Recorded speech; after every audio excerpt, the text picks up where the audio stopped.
Welcome to MGC Rakesh YouTube channel.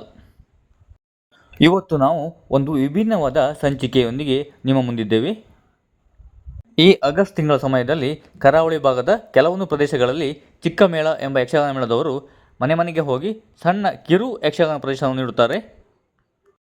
ಈ ಚಿಕ್ಕ ಮೇಳದಲ್ಲಿ ಪ್ರಮುಖವಾಗಿ ಒಬ್ಬರು ಭಾಗವತರು ಹಾಗೂ ಒಬ್ಬರು ಮದ್ದಳೆಗಾರರು ಹಾಗೂ ಇಬ್ಬರು ವೇಷಧಾರಿಗಳು ಹಾಗೂ ಮೇಳದ ಮುಖಂಡರು ಸಹ ಇರ್ತಾರೆ. ಅವರು ಪ್ರತಿಯೊಂದು ಮನೆ ಮನೆಗೆ ಹೋಗಿ ಸುಮಾರು 5 ನಿಮಿಷಗಳ ಕಾಲ ಯಕ್ಷಗಾನ ಪ್ರದರ್ಶನವನ್ನು ನೀಡುತ್ತಾರೆ.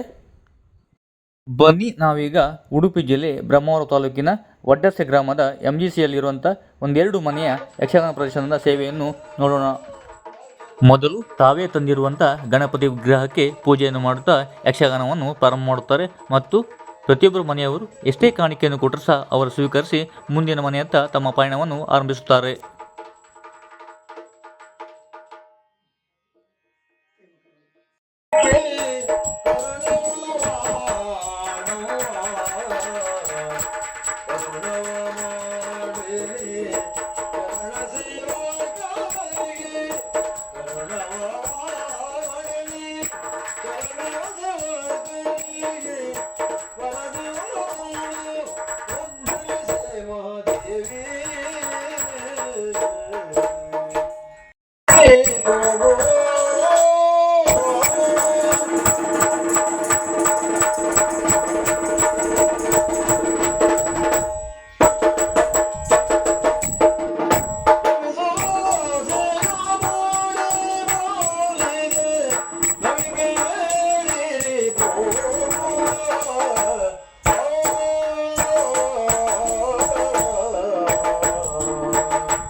ಕಾರಣಗಳು ಹೀಗೆ ಮನದಲ್ಲಿ ಮೂಡಿದ ಆಸೆ ಏನು ಕಾಲ ಇದು ವಸಂತ ಕಾಲ. ಈ ವಸಂತ ಮಾಸದಲ್ಲಿ ವನ ಪ್ರದೇಶವು ಹಸಿರಿನಿಂದ ತುಂಬಿ ತುಳುಕಾಡುವುದರ ಜೊತೆಯಲ್ಲಿ ನೋಡುಗರ ಕಣ್ಣು ಮನವನ್ನ ಸೆಳೆದು ಮನಸ್ಸಿಗೆ ಮುದ ನೀಡುವಂತ ಸುಂದರವಾದಂತ ನಿಸರ್ಗದತ್ತ ಗಂಡ ಹೆಂಡತಿಯರು ಹೋಗಿ ವನದ ಸಿರಿಯನ್ನ ಸವಿದು ಮನಸ್ಸಿಗೆ ಮುದವನ್ನು ತಂದುಕೊಳ್ಬೇಕು ಎನ್ನುವ ಮನದಾಸೆ. ಇಲ್ಲ ಅಂತ ಹೇಳಬೇಡಿ, ಹೇಳಿ ಹೋಗೋಣ. ನಾನು ಬರ್ಬೇಕು ನಿಜ ರಮಣಿ. ನಿನ್ನ ಆಸೆ ಎನ್ನುವುದು ಅಪರಾಧ ಆದದ್ದಲ್ಲ, ಮತ್ತೆ ಆದ್ರೆ ನಿನ್ನ ಆಸೆಯಂತೆ ನಿನ್ನ ಕರೆಯಂತೆ ನಾನಂತೂ ಬರುವುದಿಲ್ಲ. ಯಾಕೆ ಸ್ವಾಮಿ? ಬರಬಾರ್ದು ಇರುವಂತ ಉದ್ದೇಶಕ್ಕಾಗಿ ಹೇಳಿದ್ದಲ್ಲ. ಮತ್ತೆ ರಾಜಕೀಯದಲ್ಲಿ ಸಮಯವಿಲ್ಲದ ಕಾರಣ ಈಗ ನಾನು ಬರುವುದಕ್ಕೆ ಆಗುವುದಿಲ್ಲ. ಅದಕ್ಕೊಂದು ಕೆಲಸ ಮಾಡು, ಸತಿಯರ ಸಮೂಹವನ್ನೇ ಕೂಡಿಕೊಂಡು ಮುನ್ನಾಗಿ ವನದತ್ತ ಹೋಗು. ಅಲ್ಲಿ ನನ್ನ ನಿರೀಕ್ಷೆ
ಪ್ರತಿನಿತ್ಯ ನಮ್ಮ ಈ ಮನೆಯಲ್ಲಿ ಚೈತನ್ಯದ ಚಿನಿಮೆಯಂತೆ ನಡೆದಾಡಿಕೊಂಡಿದ್ದು ನಿನ್ನ ತಾಯಿಯ ಮನಸ್ಸನ್ನ ಸಂತೋಷಪಡಿಸಬೇಕಾದವ. ಇನ್ನು ಮಾತ್ರ ಹಾಗಲ್ಲ, ಸೂರ್ಯ ಉದಯಿಸಿ ಇಷ್ಟು ಹೊತ್ತು ಕಳೆದದ್ದೇ ಆದ್ರೂ ಮುಖಕ್ಕೆ ಮುಸುಕನಿಟ್ಟು ಮಲಗಿದವ. ಜ್ವರದ ಬಾಧೆ ನಿನ್ನ ಮೈಯಲ್ಲಿ ಕಾಣದೇ ಇದ್ರು ಯಾವುದೋ ಒಂದು ಚಿಂತೆ ನಿನ್ನ ಮನದಲ್ಲಿ ಒದಗಿದೆ ಎನ್ನುವುದನ್ನ ನಿನ್ನ ಮುಖಭಾವದಿಂದಲೇ ತಿಳಿದೆ. ಆ ಚಿಂತೆ ಏನು ಅಂತ ಹೇಳ್ತೀಯಾ?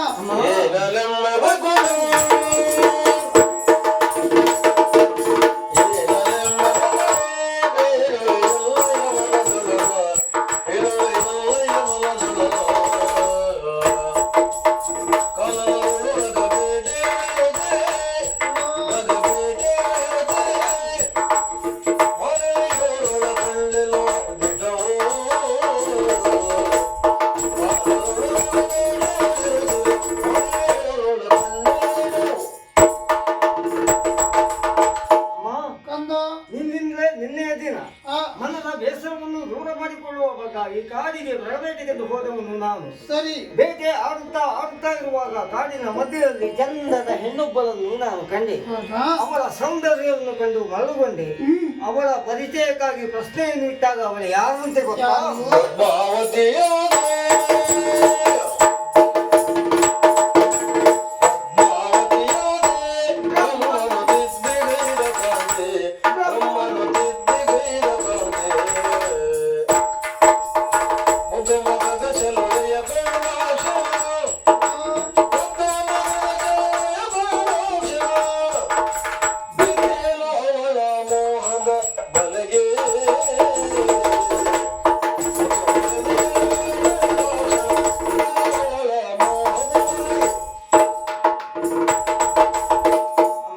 ಕಂದ. ಅವರ ಹೆಸರು ಪದ್ಮಾವತಿಯಂತೆ. ಆ, ತಗೊಂಡ ವೇಷವನ್ನು ಆಳಿಕೊಂಡಿರುವಂತಹ ಅಧಿಕಾರಿ ಆಕಾಶರಾಜನಿಗೆ ಆಕೆ ಮಗಳಂತೆ. ಅಂತ ಮುದ್ದು ಮುಖದ ಕನ್ನೆಯಾಗಿರುವಂತಹ ಪದ್ಮಾವತಿಯ ಮೋಹದ ಬಲೆಗೆ ಬಿದ್ದವ ನಾನು. ಆ, ಅವಳನ್ನೇ ಮದುವೆಯಾಗಬೇಕು ಎಂಬ ಹಾಗೆ ಆಸೆ ಪಟ್ಟವನಿದ್ದೇನೆ. ಹೌದಾ? ಅವಳನ್ನೇ ತಂದು ಮದುವೆ ಮಾಡಿಸಿ ಆ ಚಂದವನ್ನು ನೋಡಮ್ಮ. ಅಷ್ಟೊಂದು ಹಣ ನನ್ನಲ್ಲಿ ಎಲ್ಲುಂಟು ಕಂದ? ಯೋಚನೆ ಮಾಡಬೇಡ. ಆ, ಮದುವೆ ವೆಚ್ಚಕ್ಕೆ ಎಷ್ಟು ಹಣ ಬೇಕಾಗುವುದು ಅಷ್ಟನ್ನು ಧನಕ್ಕೆ ಅಧಿಪತಿ ಎಂದೆನಿಸಿಕೊಂಡಂತ ಕುಬೇರನ ಮೂಲಕವಾಗಿ ಸಾಲವನ್ನಾಗಿ ಪಡೆಯುತ್ತೆ. ಸಾಲ ತೀರಿಸುವುದೆಂತೋ ಕಂದ? ನೀನು ಅಲ್ಲ, ನಾನು ಅಲ್ಲ, ಮತ್ತೆ ನನ್ನ ಭಕ್ತಾದಿಗಳೇ ಇದ್ದಾರೆ. ಹೇಗೆ? ಮುಂದೊಂದು ದಿನ ತಿರುಮಲ ಎಂಬಂತ ಕ್ಷೇತ್ರದಲ್ಲಿ ಆ, ತಿಮ್ಮಪ್ಪ ಎಂಬಂತ ಅಭಿಧಾನದಿಂದ ನಾನು ನೆಲೆಯಾಗ್ತೇನೆ. ಓ, ಆಗ ನನ್ನ ದರ್ಶನಕ್ಕಾಗಿ ಲಕ್ಷೋಪಲಕ್ಷ ಭಕ್ತಾದಿಗಳು ಆಸ್ಥಾನಕ್ಕಾಗಿ ಬರ್ತಾರೆ. ಆ, ಅದುವೇ ತಿರುಪತಿ ಅಂತ ಆಗುವುದು. ಬಂದಿರುವಂತ ಭಕ್ತಾದಿಗಳು ಬರುವಾಗ ಹೇಗೆ ತಲೆಯ ಮೇಲೆ ಹಣದ ಮೂಟೆಯನ್ನು ಹೊತ್ತು ತಂದು ನನ್ನ ಮುಂಗಡೆಯಲ್ಲಿರುವಂತ ಹುಂಡಿಗೆ ಸುರಿಯುತ್ತಾರೆ. ಆ ನನ್ನ ಭಕ್ತಾದಿಗಳು ಆ ಹುಂಡಿಗೆ ಸುರಿದಂತ ಹಣವನ್ನು ಅರ್ಧಾಂಶವಾಗಿ ಸಮುದ್ರ ರಾಜಿನ ಮೂಲಕವಾಗಿ ಆ ಕುಬೇರನಿಗೆ ಮುಟ್ಟಿಸ್ತೇನೆ. ಮದುವೆವಾಗಿ ಶ್ರೀನಿವಾಸ ಕಲ್ಯಾಣದ ನಿರೀಕ್ಷೆಯಲ್ಲಿ ಇರು. ಮಾನಗಟ್ಟಿಯ ಬ್ರಹ್ಮಲಿಂಗೇಶ್ವರ ಮಹಾಸ್ವಾಮಿ ಧರ್ಮಸ್ಥಳ ಮಂಜುನಾಥ ಒಡೆಯ ಕೊಲ್ಲೂರಿನ ಮುಖಾಂಬಿಕೆ ತಾಯಿ ನಿಮ್ಮೆಲ್ಲರಿಗೆ ಸಕಲ ಸಂಪತ್ತು ಆರೋಗ್ಯ ಭಾಗ್ಯವನ್ನು ಇಷ್ಟಾರ್ಥವನ್ನು ಕೈಗೂಡಿಸಿಕೊಳ್ಳಿ ಎಂದು ದೇವರಿಗೆ ಪ್ರಾರ್ಥಿಸಿ ಇವುಗಳನ್ನು ಸ್ವೀಕಾರ ಮಾಡ್ತೇನೆ. ನೀವು ಎಲ್ಲರಿಗೂ ಚಿಂತೆಯಲ್ಲಿ